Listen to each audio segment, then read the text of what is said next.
Hello YouTubers, Alaska Prepper here. So it's Saturday evening and it's raining outside and it's really chilly today.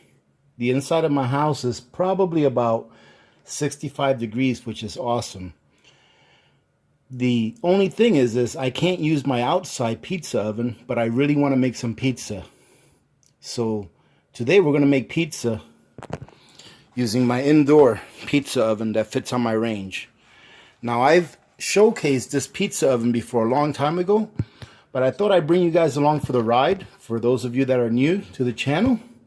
And at the same time, we can review the Valley Food Storage pork sausage crumbles. So stand by and we're going to get to it.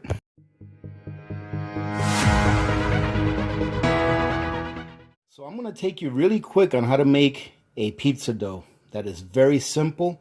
It only takes really 3 ingredients. You can call it 4 if you're counting the water. Okay, so you can say 4 ingredients. I'm not going to let this pizza dough rest overnight. Usually I'll make it and let it rest in the fridge overnight. It gives it a little more flavor. But we're going to go ahead and make it and use it. Maybe just let it rest for about 10 minutes or so. So I've got 3½ cups of flour in here. I already put a ½ teaspoon of instant yeast and a ½ teaspoon of salt. I've got my water ready, a 1.5 cups of water. I put it in the microwave for about a minute, and right now it's at about 123, 24 degrees, which is just fine. All right, I like to keep it between 120 and 110 degrees, but once we pour this warm water into the dry mix, it's going to bring the temperature down some. So 123, 124 is fine for our water. So all we have to do now is go ahead and pour our water in here, make our dough. I'll be right back. I forgot to get a fork because that's how I like to stir my dough. All right, I got my fork, ladies and gentlemen. So now all we have to do is, before we put our water in there, we want to mix everything in. Because as I said before, I already have my yeast in here and my salt. We're going to go ahead and make sure it's all incorporated in there. That way we don't get any salty spots in our dough and in our crust, right? Now we're just going to go ahead and pour the whole 1.5 cups in there. And ladies and gentlemen, this is the hardest part right here. All right, so I'm going to go ahead and make my dough ball, and then we'll be right back.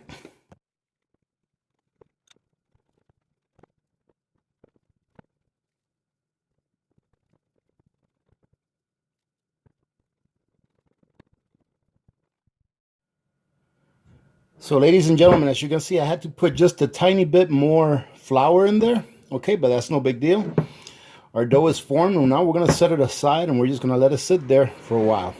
All right, we're probably going to let it sit there for 10-15 minutes so it can rest, and so that any of that flour that's still in there that hasn't been 100% hydrated can soak up that water. Meanwhile, what I'm going to do is I'm going to cut up my cheese that I'm going to use for this. So ladies and gentlemen, as you can see, I cut up my cheese. I just used that little press. I forgot to hit record when I was doing it, but it's just cut up into little pieces, as you can see. Right? And as you can see, I kind of nicked my finger when I was doing it. And can anyone guess where I got this band-aid from? Leave it in the comments. Alright, so we got our cheese ready, our dough is resting. I'm getting some water ready so that we can do this pork sausage crumbles from Valley Food Storage. Now, let's go ahead and go over the ingredients and the instructions real quick. So, this container here brings 7 servings, 280 calories per serving, and of course, most of it is going to be fat, 25 grams of fat, 12 grams of protein, 1 gram of carbohydrate. You guys are really going to like the ingredients, right? The ingredients, where are they? Okay, the ingredients is freeze-dried sausage crumbles, cooked and seasoned. That's it. Or, I'm sorry, that's the description of the package. The ingredients is down here. Pork sausage, spices, and sodium phosphate. Let me know what sodium phosphate is. But it's only got 3 ingredients, which is kind of a good thing. And I'm assuming sodium phosphate is some kind of preservative, I would assume. So that's what it is. The instructions is bring 1 cup of water to a boil add a half a cup of crumbles to it, and let sit for 5 minutes. So what I'm going to do is I've brought 2 cups of water to high heat, not necessarily a boil. I just went ahead and put it in the microwave for a few minutes, but this should be hot enough, and it is. We're going to go ahead and put 1 cup of sausage crumbles. Never seen these before, just opened it. It smells like sausage crumbles. That's what it looks like. And the oxygen absorber is still in there, so let's go ahead and put 1 cup of these guys in there. I want to show you guys what it looks like. That's what it looks like. It smells pretty good.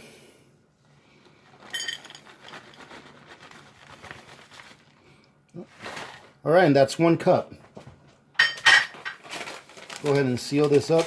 Now, ladies and gentlemen, I recommend, or this is what I do, okay? If you have a meat product or protein product like this is real sausage crumbles, if you're not going to use the entire package, you know, in one sitting, once you use it, I recommend that you seal it up and you put it in the refrigerator until you're ready to use it, and use it up like within a week. So it looks like tomorrow I'll probably be making breakfast burritos for the week using the rest of these. And let's go ahead and stir these around, and we're just supposed to let sit for a few minutes, and that should be it. So we'll be back because this dough is going to need a little bit of kneading. All right, since we're not letting it rest for a very long time, we're going to have to knead it for a few minutes, and then we should be ready to make some pizza.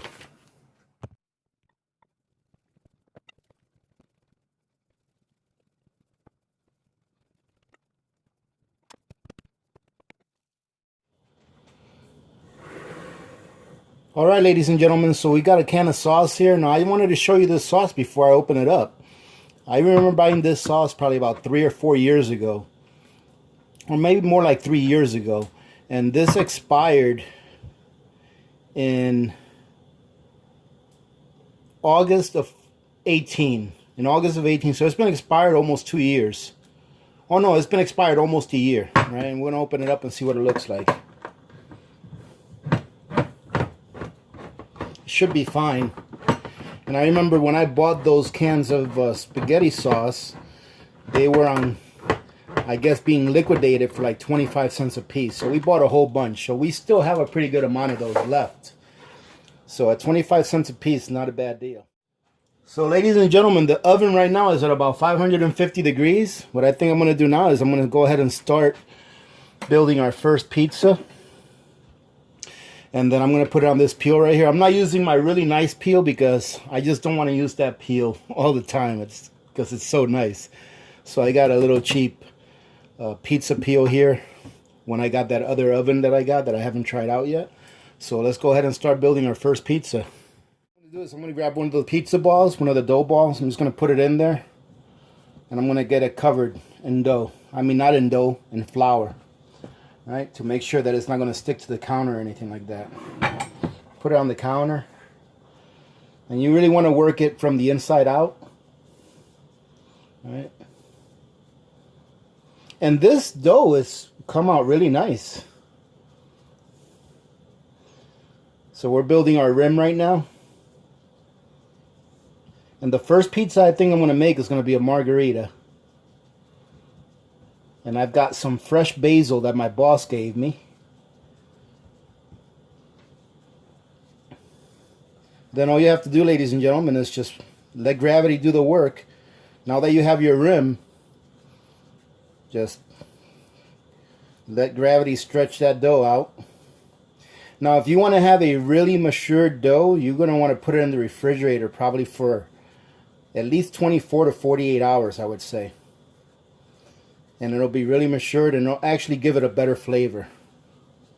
Okay, so I'm just going to stretch it a little bit here myself, and then help it go along. And I'm not looking to make really big pizzas here. These are going to be hopefully around 10-inch pizzas. And the dough actually feels really good.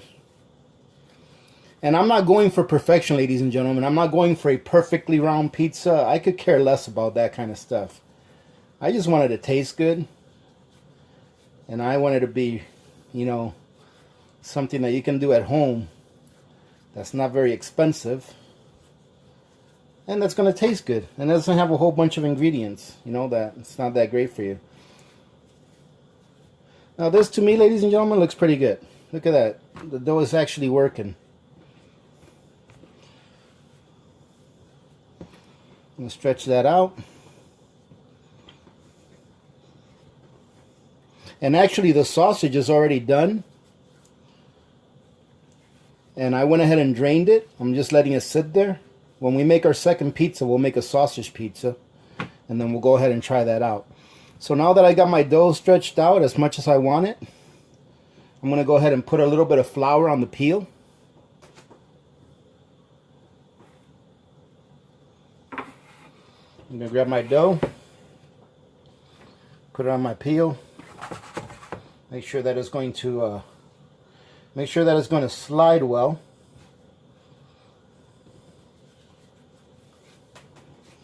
Yes, ladies and gentlemen, I am an amateur. So if any of you out there are pizza makers professionally, stop laughing your butts off right now. All right, very nice. Look at that. Let's stretch this side out a little more.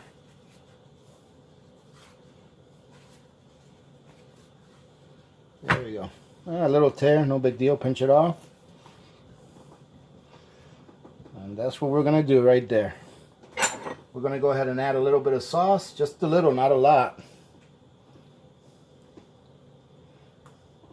This is chunky sauce, so not too bad.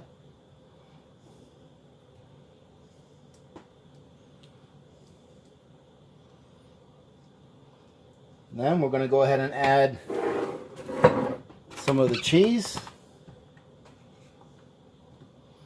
Not an awful lot.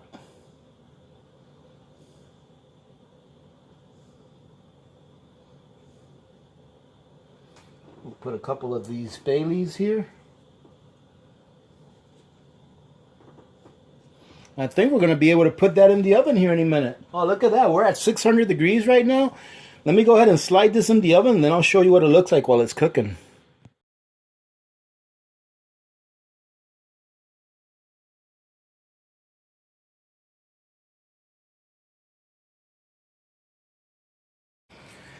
Ladies and gentlemen, that's what they look like inside. So you can see this one's bubbling. All right. The one thing about this oven that I think may not be as good as the oven that I haven't tried yet is that you're not really getting a lot of heat from the top. It's mostly from the bottom.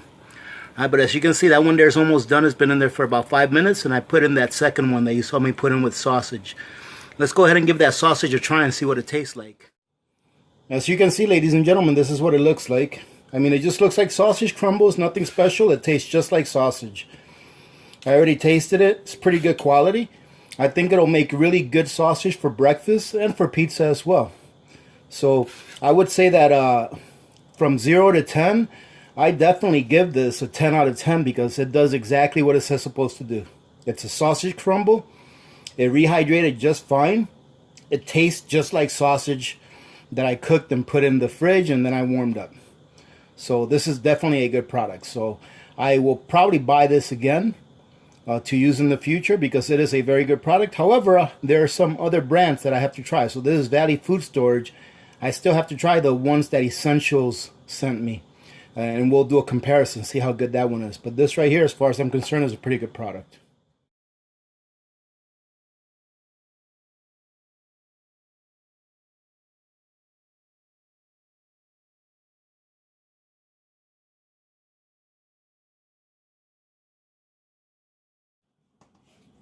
Well, there you go, ladies and gentlemen. This is the finished product. Pretty happy with it. As you can see, I tore this one right here. But it's all good. I've still got one more in the oven. And it's finishing up, but it's just another pepperoni with sausage. So, or actually, it's a pepperoni and sausage. This is pepperoni, sausage, and this is our margarita. I think they look really good for being homemade pizzas. And check this out. Look at the crust. Very nice. Let's check it out. Let's go ahead and cut one up, and I'll tell you guys what they taste like.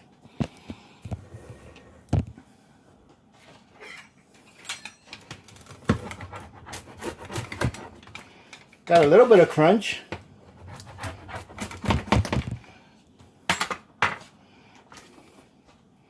Let's see. Look at that crust. And you can see, you can hold it up nice and straight. It doesn't slouch.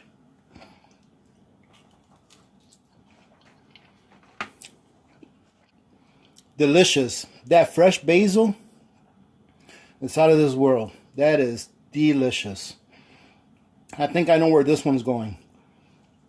So, ladies and gentlemen, I hope you guys try this at home. If you don't have, they don't sell the same one at Amazon. I mean, they sell this one, but they sell different types. Try some of these things.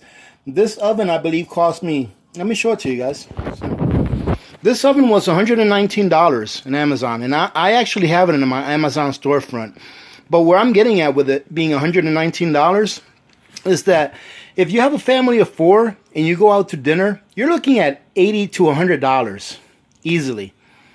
You invest in something like this, you and your family can get together and do this together, have a great time doing it. You make pretty good food doing it, and all you're looking at here is 3.5 cups of flour, a little bit of yeast, a little bit of salt, some water, and just some basic ingredients. All right, and it's a great meal for any night of the week, really. All right, so I hope you guys enjoyed this video. I did record this on Saturday, but I probably won't post it till Monday or Tuesday because I've got a few other videos that I posted this weekend. So we'll talk to you later, ladies and gentlemen. I hope you guys had a good weekend, being that I'm posting this on Monday. And remember to be good to each other. When good people do good things happen. Remember to reach one, teach one, and repeat. If we all did this, the world would be a better place, and you know that it will be a better place. Hey, if you enjoyed this, ladies and gentlemen, I don't ask this a lot, but go ahead and give it a thumbs up and share. And thank you to all of my new subscribers, my Patreons. And if you don't know that I have a Facebook page, look up our Facebook page. The link to my Facebook page is under the description. You guys can join up in the Facebook and share your ideas, your pictures of your pantries, your gardens, whatever it is that you guys got going on. And it's a great place for the community to get together and hang out. All right, so many blessings to all of you and your families. This is Alaska Prepper, and I'm out.